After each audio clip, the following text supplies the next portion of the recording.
A outra pedra de tropeço ao avanço do Evangelho do Senhor e o cumprimento do ministério de Deus na vida de muitos crentes é a soberba. A soberba, a altivez que se levanta contra o conhecimento da verdade. E o apóstolo Paulo aponta bem isso em 1 Timóteo 3, capítulo 6. Que o servo do Senhor não seja neófito, para que não caia na condenação. E porque o que é ser neófito? É ser novo convertido. O novo convertido pode conhecer a palavra, pode ler a Bíblia, conhecer a palavra, mas ele não tem a verdadeira revelação da palavra. Ele tem aquela primeira revelação que Deus dá, mas ele ainda não tem experiência com Deus, não passou pelo teste do fogo, o nascimento do verdadeiro nascimento do Espírito. E para o teste do fogo, segundo Jesus Cristo em Lucas capítulo, Mateus capítulo 4, Lucas 4 também, ele ainda não tem aquela experiência em que todo um verdadeiro crente que nasce da água e do Espírito e passa pelo teste do fogo tem. Mas ele, pelo fato de ler a Bíblia e conhecer as Escrituras, do ponto de vista dele, ele já sabe tudo e condena tudo e todos. Ora, e por orar a Deus, ele condena tudo e todos. Amados, a Bíblia, Jesus Cristo advertiu aos seus discípulos: aquele que não for como o menino não entrará no reino dos céus. Nós, diante de Deus, somos todos crianças. Para Deus, nós nunca crescemos. Jesus Cristo nos leva, quando Ele nos separa e nos leva pelo teste do fogo, naquela escuridão que só vemos trevas, só vemos demônios por todo lado. Chega um momento em que nós nem sabemos quem estamos a servir, porque é demônios por todo lado que vemos. Este é o processo de maturação. E quando nós atingimos nós somos submetidos a este teste de fogo, que chama-se processo de maturação, é que nós damos verdadeiro valor àquele que é humilde e manso, que damos verdadeiro valor aos nossos pastores, especialmente aos apóstolos, porque todos os verdadeiros apóstolos passam por esse teste e os verdadeiros pastores passam por esse teste. O verdadeiro líder de uma congregação passa por esse teste e então ele paga o preço, ele já pagou o preço da sua salvação aqui na terra. Se Jesus Cristo vier hoje, ele sobe, então este sim está em posição de entender aquilo que eu vou dizer aqui. Isto para evitar que os novos convertidos se ensoberbeçam e caiam na condenação do diabo. Leiam lá 1 Timóteo capítulo 3, versículo 6. Aliás, leia todo. Isto é o dever de todos os diáconos. O diácono que é servo de Deus. Nós não devemos ensoberbecer. De uma forma em geral, nós podemos ser apóstolos, bispos, presbíteros, profetas, evangelistas, não importa. Diante de Deus somos sempre crianças. Por quê? Porque Deus nos dá a medida de cada fé, a medida de fé de cada um. Deus não nos dá tudo, amados. Deus não nos dá tudo, mas Ele dá a cada um a medida da sua fé. E isto, pelo fato de Deus nos dar revelação, isso não faz de nós sábios, detentor de toda a sabedoria, melhores do que todos. Isso nos faz conhecedores do dom que Ele nos deu e da missão que Ele nos incumbiu, porque Ele nos capacitou, nos treinou, nos capacitou, moldou, provou, aprovou e enviou. Mas Ele deu uma missão. Então, para esta missão que Ele nos deu, ninguém pode vir meter colher, porque só Ele sabe. E só nós, porque nós fomos treinados e colocados aqui para exercer esta missão e levar a cabo esta missão. Mas isso não faz de nós mais ou melhores do que ninguém. Por isso é que Jesus disse aos seus discípulos: aquele que não for como uma criança não entrará no reino do céu. Por quê? Porque o Pai, diante de Deus, somos todos bebés, somos todos crianças. Precisamos sempre do Pai, precisamos sempre daquele colinho, daquele conforto. Mesmo dentro do nosso ministério, nós passamos por aflição, que se Ele não estiver no controle, nós estatelamos todo. Então, amados, isso é para tomar atenção à arrogância, à soberba, à rebeldia, à altivez que se levanta contra o conhecimento de Deus, e contra a sabedoria divina, porque a sabedoria de Deus não é a sabedoria do mundo, a sabedoria de Deus não é a nossa. Deus dá a cada um segundo a medida da nossa fé. E por mais fé que nós tenhamos, não é o servo maior do que seu Senhor. Por mais sabedoria que tenhamos, que Deus nos tenha dado, o Salomão foi detentor de sabedoria, ele pediu Deus sabedoria e conhecimento, mas olha muitas coisas que ele fez. É para provar que nós somos seres limitados. E então temos que apelar pela humildade a todo o tempo, para que Deus a todo tempo nos vá guiando, nos vá ensinando, nos vá instruindo, e nós estejamos mais sensíveis ao mover do Espírito Santo. Quando nós trabalhamos no dom da humildade e da mansidão, nós ficamos sensíveis ao mover do Espírito Santo, ouvimos mais a Deus e Deus também confia mais a nós. Por isso é que Jesus disse em Mateus capítulo 11, versículo 28 a 30, vinde a mim, vós que estáis cansados e oprimidos, e eu vos aliviarei. Tomai de mim o meu fardo, que é leve e suave, e aprendei de mim, que sou manso e humilde. É uma virtude de Jesus Cristo, é o dom do ministério dele que todos nós devemos cultivar, para não tomarmos por usurpação, sermos maiores ou melhores do que qualquer um, só pelo fato de Deus nos dotou de conhecimento, de sabedoria, de revelações. Agora eu sou este, eu sou esse. A autoexaltação não entra no reino dos céus. Foi assim que Lúcifer caiu.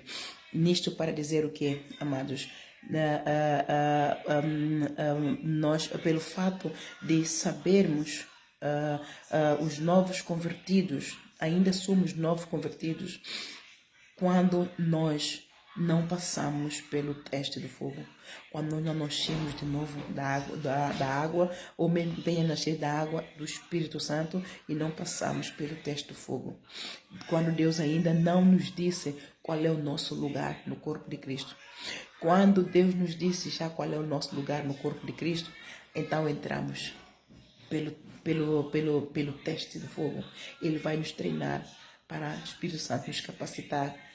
E se nós aguentarmos o treino, não desistirmos, perdão, tomei agora os meus comprimidos, peço perdão, isto não é nada ético, mas é a natureza, nós não podemos fazer nada contra a natureza. Então, amado, é muito importante que preste atenção a isso, pelo fato de você conhecer a Bíblia, pregar a palavra, não faz você um detentor de toda a sabedoria divina. Você precisa de conhecer as Escrituras, examinar as Escrituras e ter a revelação divina, saber como buscar nas asas do Espírito a revelação de Deus, saber pedir, saber esperar no tempo certo, ter paciência e não dar ouvido a fábulas, como diz o apóstolo Paulo, não dar ouvido a fábulas, ser você e Deus. E não se ensoberbecer quer dizer que você não julga as pessoas só pelo fato de você conhecer a Escritura. Todos nós não conhecemos toda a Escritura, amados, porque há revelação que Deus não dá a todos. Por isso é que Ele deu uns por apóstolos, por profetas, por pastores, outros têm dons de mestres, dons de socorro, porque para a edificação do corpo de Cristo. E cada um de nós, Ele vai revelando. E é a nossa humildade que vai fazer com que todos nós recebamos a revelação que Deus dá a um ao outro. não nos ensoberbecemos e deixamos que o Deus trabalhe em cada um de nós e apreciemos o dom e aquilo que Deus está a dar a cada um. E é assim que nós edificamos o corpo de Cristo e é assim que Deus opera tudo em todos. Mas se você critica este ministério, critica o outro, e achando que você, pelo fato de conhecer a Escritura e já prega, você já é bom, você é exatamente aquilo que o apóstolo Paulo diz lá em 1 Timóteo capítulo 3, versículo 6. Você é neófito. Você não tem capacidade para estar no púlpito e pregar. E o pastor que te dá o púlpito para pregar, ele mesmo é neófito. Porque no púlpito para pregar, amados, a experiência que Deus me deu, e eu estou a escrever o livro Operação de Demônios, eu pelo fato de Deus ter consagrado a presbítera que está debaixo da minha autoridade por a permissão de Deus, e mandou-me impô-la as mãos para que ele restitua o dom de profecia que ela tinha perdido, não é? Por causa do pecado e da maldição hereditária, e ela estava morta espiritualmente. Quando eu hoje sei, quando estamos mortos espirituais, o dom de Deus já não está em nós, Deus retira. O dom, nós estamos a trabalhar só pela, somos, como é que se diz, mecanicamente, porque já conhecemos, já sabemos, então é mecânico, para nós isso não custa nada, já temos experiência, já sabemos, mas o dom de Deus já não está lá. Pode parecer que tem muita unção e por aí fora, mas é mecânico, o Espírito Santo já não está lá. E Deus me mostrou isso através desta serva, e eu, devido a muita exaustão, vários dias de vigílias que temos feito e fazemos sempre, então eu dei o púlpito a ela e eu me sentei para descansar as pernas. E nesse um pouquinho que eu sentei, Deus me fechou assim os olhinhos, para mostrar-me o que estava acontecendo no mundo do espírito. E demônio, o que veio, entrou e ocupou o lugar do púlpito, foi parar atrás dela. E ela estava a interceder, amados. Ela estava numa intercessão, fogo, mas eu fui sentar para descansar os pés. E quando ele mostrou-me que eu fechasse os olhos, foi ele que me fechou os olhos, assim, para me mostrar, para me levar, para me conduzir ao mundo do espírito em visão. Eu vi o demônio entrou e parou por detrás dela, e ele então me chamou a atenção. Podemos estar cansados, mas nunca devemos dar o púlpito a todos, porque nós estamos em autoridade, temos que suportar o peso da carga espiritual. Ela está no púlpito, mas eu tenho que estar por detrás dela. Eu dei ela ao púlpito, eu não posso me sentar. Eu tenho que estar por detrás dela, porque se eu não me sentar, não estiver por detrás dela, quem está por detrás dela é o demônio. O demônio vai rouba-me. Então, aquilo que o texto que eu peguei, eu passei, o demônio roubou a autoridade que ele tinha dado a mim. Eu abri portas ao sentar, esticar as pernas e dizer a ela para ir interceder com o povo. Eu abri portas a demônios. Então, não podemos relaxar. O púlpito não é para ser dado ao novo convertido, porque o novo convertido não entende a responsabilidade e a carga espiritual, amados. Ao lidar com demônios, são demônios que põem carga espiritual. Servir a Deus não é só pregar. Servir a Deus tem que ter responsabilidade, tem que ter conhecimento e tem que ter a noção da carga espiritual que vem com o servir a Deus. E é preciso, você que está a pregar, você está pronto para poder suportar a carga espiritual que vem com o pregar, com estar no púlpito. Como é que o Lúcifer caiu? O estar no púlpito tem muito que se lhe diga. O estar no púlpito e pregar não é só ser eloquente e passar uma boa mensagem. Ai, eu preguei hoje bem, ai, Espírito Santo usou. Amados, tem carga espiritual. Por isso é que muitos crentes perdem Muitos crentes se partem. Muitos crentes se tornam instáveis no ministério e vão dali ali à procura de algo que, no fundo, este algo, o erro, está mesmo neles. Eles precisam de sentar, buscar a Deus, se rasgar da presença de Deus para que Deus mostre onde é que está errado neles, para poder entender a responsabilidade e a carga espiritual que vem com o dar o púlpito e o pregar. Não se deve pôr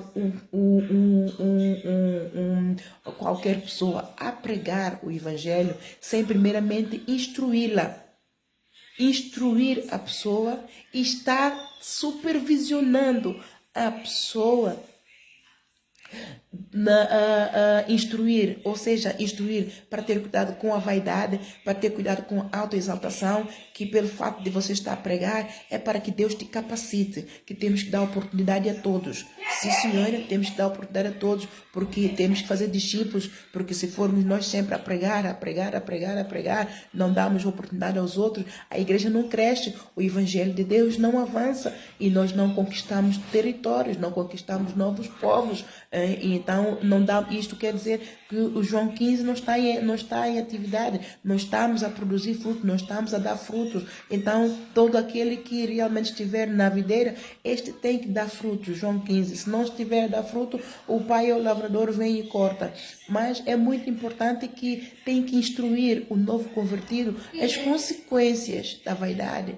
Falar sobre a vaidade, a autoexaltação e as consequências, porque o novo convertido, ele não vai de modas, ele já acha que ele é muito bom porque está a